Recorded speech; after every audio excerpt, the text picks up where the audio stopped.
찬송가 36장으로 찬송하겠습니다. 36장 찬송입니다.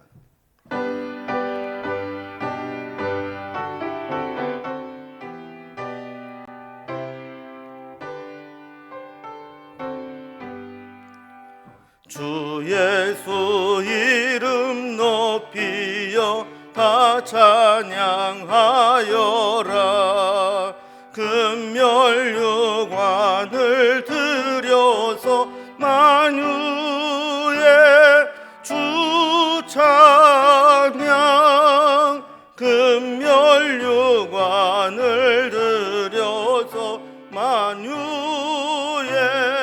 주 찬양.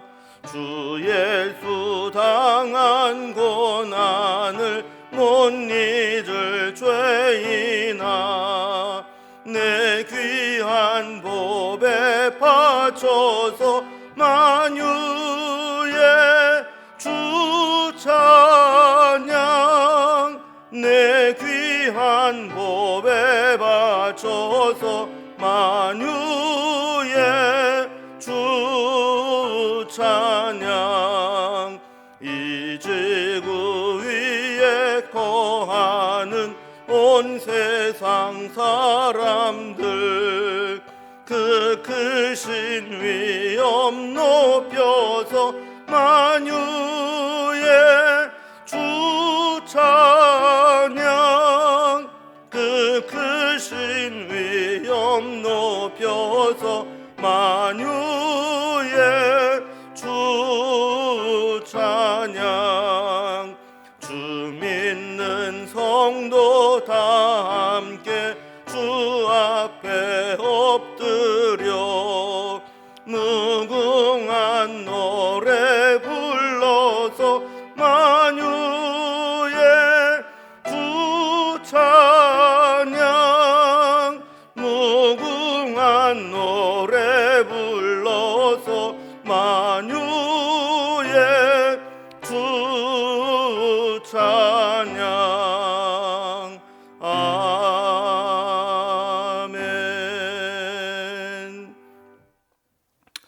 오늘 주신 하나님 말씀은 구약성경 열왕기상 8장 54절에서 66절까지 말씀입니다.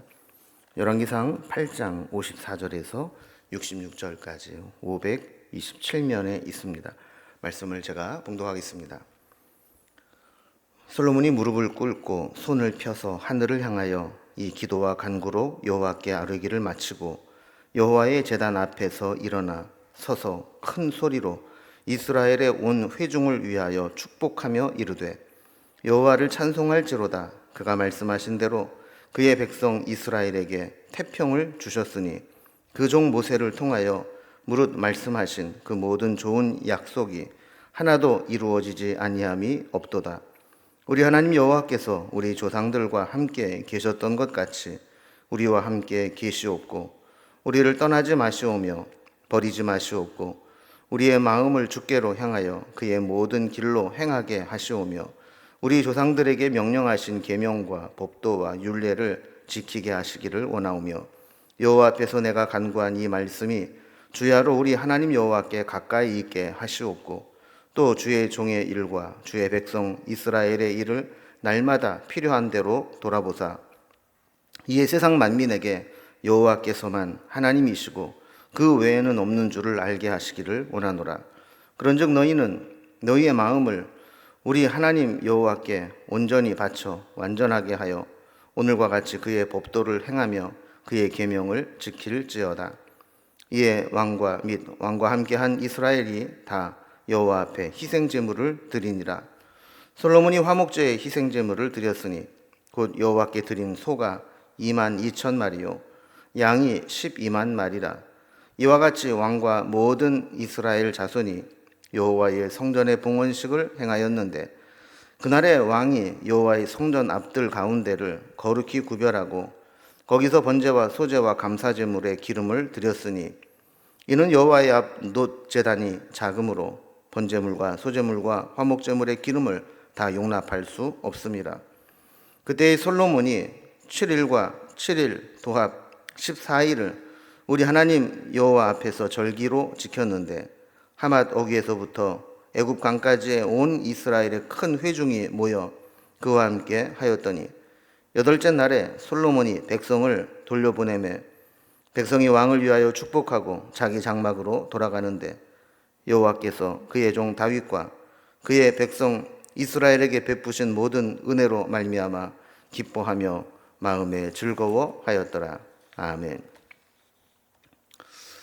우리 열왕기상 5장에서 7장까지는 이제 솔로몬이 성전을 건축하는 내용이 기록되어 있고 8장에서는 성전에 언약궤를 모시고 와서 안치하면서 이제 백성들에게 기념사를 전하고 또 성전이 만민이 기도하는 집이 되었으면 좋겠다 하는 마음으로 성도들이 성전에 나와서 여러 가지 형편에 따라서 기도할 때 하나님께서 하늘에서 들으시고 성전에서 드리는 그 기도를 들어달라 하는 기도를 드린 것을 살펴보았습니다. 이제 오늘 본문에서는 이렇게 성전 봉헌식을 마무리하면서 백성들에게 한편으로는 축복하고 또 한편으로는 계속해서 이런 축복을 누리려면 하나님 말씀에 순종하는 삶을 살아야 된다라는 권면을 합니다. 성전을 건축해서 봉헌하는 이유는 어떤 건물의 화려함을 드러내기 위함이 아니고 하나님과의 관계를 친밀하게 유지하기 위함이기 때문에 성전에서 이 일들이 지속적으로 이루어지기를 원한 것이죠. 그래서 하나님 주시는 말씀에 순종할 것을 권면하는 것으로 성전 봉헌식의 순서를 마무리합니다. 그리고 이제 모든 순서가 끝나고 하나님께 제물을 올려드림으로 성전 봉헌식을 마무리합니다. 여기도 보면 이제 솔로몬은 제물을 아끼지 않고 풍성히 하나님 앞에 드리는 것을 보게 됩니다. 이제 오늘 본문의 내용을 단락별로 좀 구분을 해보겠습니다. 오늘 본문은 크게 두 부분으로 나눌 수 있는데 앞부분은 이제 백성을 향한 솔로몬의 축복과 또 순종할 것을 권면하는 내용이 되어 있고 뒷부분은 성전 봉헌식을 거행하면서 하나님 앞에 번제와 화목제물을 드리는 내용이 되어 있습니다. 첫 번째 단락입니다. 백성을 향한 솔로몬의 축복과 또 백성들에게 순종할 것을 권면하는 내용입니다. 솔로몬은 성전에서 하나님께 기도를 드린 후에 이스라엘 백성들을 향해서 먼저 축복의 말씀을 전합니다. 54절에 보면 솔로몬이 무릎을 꿇고 손을 펴서 기도하기를 마치고 여호와의 제단에서 일어났다 그랬습니다. 그리고 나서 55절에 보면 서서 큰 소리로 이스라엘의 온 회중을 위하여 축복했다 그럽니다. 그 축복의 내용이 56절 이하에 나오게 됩니다. 내용을 살펴보면 축복임 동시에 또 권면이라 볼 수 있습니다. 그 내용을 첫 번째로 보면 56절에서 말씀에 약속하신 것처럼 태평성대의 시절을 허락하신 하나님께 마땅히 감사를 드린다라는 내용이 있습니다. 하나님은 모세를 통하여 하나님 백성으로 삼으신 자들을 향해 모든 좋은 것을 아낌없이 주시겠다라고 약속하셨는데 그것이 하나도 이루어지지 않은 것이 없다라는 것이죠. 그러나 그동안에는 여러 가지 힘든 시기들이 있었습니다. 아직 남아있는 가나안 원주민과도 싸워야 했고 또 주변의 적들과도 전쟁을 한동안 계속해야만 했습니다. 그럼에도 불구하고 다윗 시대에 주변의 세력들을 다 정복하고 태평성대를 누리게 되면서 그런 평안의 시기를 바탕으로 해서 성전을 건축할 수 있게 된 것에 대해서 감사하게 되는 거죠. 두 번째로 57절에서는 하나님께서 조상들과 함께 계셨던 것 같이 우리와도 함께 계시고 떠나지 말고 우리를 버리지 말아달라라는 기도를 드립니다. 진정한 축복은 어떤 물질적으로 무엇을 얻는 것보다 하나님이 우리를 떠나지 않고 버리지 않고 언제나 함께 해주시는 것, 그것이 진짜 축복입니다. 솔로몬은 하나님 앞에 그런 은혜를 입도록 축복하고 권면하는 것을 보게 됩니다. 세 번째로 58절을 보면 이스라엘 백성들이 하나님의 말씀에 순종하며 살기를 원한다, 이런 권면을 합니다. 복받는 비결은 하나님 말씀대로 사는 것이죠. 우리의 마음이 주께로 향하여 하나님의 명령하신 계명과 법도와 율례를 지키고 그 길을 살면서 하나님 주시는 복을 계속해서 누리기를 원한다라는 권면을 주는 겁니다. 네 번째로 59절에서는 솔로몬이 하나님께 간구한 그 기도가 늘 하나님께 기억되기를 바란다는 내용입니다. 하나님은 우리처럼 그렇게 쉽게 잊어버리고 간과하시는 분이 아닙니다. 그러나 솔로몬은 자신의 기도가 응답되기를 사모하는 마음을 그렇게 표현한 것이죠. 그래서 하나님이 이스라엘 백성들의 일을 날마다 필요한 대로 돌봐주시기를 간구하고 있는 겁니다. 다섯 번째로 60절을 보면 솔로몬은 이 성전을 통해서 세상 만민들이 여호와만 하나님이시고 그 외에는 없는 줄로 알게 해달라라는 기원을 합니다. 솔로몬은 성전이 어떤 단순한 건물이 아니고 그 성전을 통해서 하나님의 영광이 드러나고 또 세계 만방이 여호와를 하나님으로 고백하고 예배하는 곳이 되기를 바랬던 것이죠. 이것은 우리도 늘 품어야 될 생각입니다. 그저 우리만 좋고 우리만 은혜 받는 곳이 아니라 열방이 다 하나님을 경외하도록 땅끝까지 복음을 전파되는 곳이 성전에서도 시작되어야 된다는 겁니다. 마지막으로 61절에서 솔로몬은 이 성전을 계기로 이스라엘 백성들이 마음을 하나님께 온전히 바쳐서 완전하게 하고 하나님 말씀을 지킬 것을 권면합니다. 성전은 상징적인 의미도 매우 큽니다. 성전이 없을 때 이스라엘 백성들의 마음과 신앙의 자세와 또 성전이 갖추어졌을 때 하나님을 섬기며 또 하나님 앞에 서는 것들이 다를 수 있죠. 성전을 통해서 뭔가 그들의 신앙의 구심점이 되고 하나님을 향하는 마음을 그렇게 성전을 통해 올려드릴 수가 있었던 겁니다. 그러나 이 성전을 통해서 이스라엘 백성들은 하나님을 기억하며 모일 수 있게 되었고 자신들의 삶을 돌아보면서 하나님 말씀대로 살고 있는가를 성전에 모일 때마다 기억하고 점검하는 중요한 의미가 있다라는 것을 말씀합니다. 자, 이렇게 성전이라고 하는 것은 단순히 어떤 제단에서 제사를 드리는 기능만 있는 것이 아니고 이스라엘 백성들에게는 이 성전을 통해서 하나님을 섬기고 예배하고 제사하고 하나님을 만나고 자신들의 신앙을 점검하고 그곳에서 하나님 말씀을 받게 되는 성전의 가장 중요한 중심 역할을 하는 상징적인 의미가 있다는 겁니다. 그럼 우리도 만약에 교회가 없이 그냥 각자의 신앙을 각자가 지킨다 한다면 얼마나 어렵겠습니까? 그러나 교회가 있기 때문에 이 교회를 중심으로 해서 주일마다 예배를 드리고 또 교회의 어떤 목회적인 목양의 과정을 통해서 우리의 신앙들을 점검하게 되고 우리의 신앙이 하나님 앞에 올바른 것을 성전을 통해서 교회를 통해서 확인할 수 있게 되는 것이죠. 그래서 우리에게도 이렇게 교회를 통해서 하나님의 은혜와 축복이 우리에게 흘러넘치고 또 우리는 이 성전 중심의 신앙생활을 통해서 우리가 하나님 앞에 더 순종하고 있는지 우리의 믿음이 올바른지를 점검하는 그런 일들이 있어야 된다는 겁니다. 이제 그게 두 번째로 성전 봉헌식을 하는 내용이 나옵니다.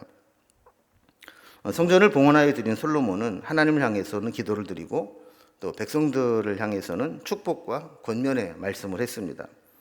그리고 난 이후에 솔로몬은 다시 하나님께 봉헌하는 제사를 드립니다. 62절에 보면 이에 왕과 및 왕과 함께한 이스라엘이 다 여호와 앞에 희생 제물을 드리니라 그랬습니다. 그러니까 솔로몬 혼자 대표로 드린 것이 아니고 참가한 모든 백성들이 함께 이 성전 봉헌의 제사에 참여한 것입니다. 63절에 보면 첫 번째 제사로 화목제가 있었다고 이야기합니다. 이때 희생 제물로 드린 것이 소가 22,000마리, 양이 12만 마리였다라는 거예요. 이 솔로몬은 다른 것도 좀 귀한 신앙을 가지고 있었지만 특히 하나님 앞에 제물을 드리는 것에 대해서는 정말 아낌없이 드렸던 것 같습니다. 처음에 왕이 되었을 때도 일천 번제를 드렸습니다.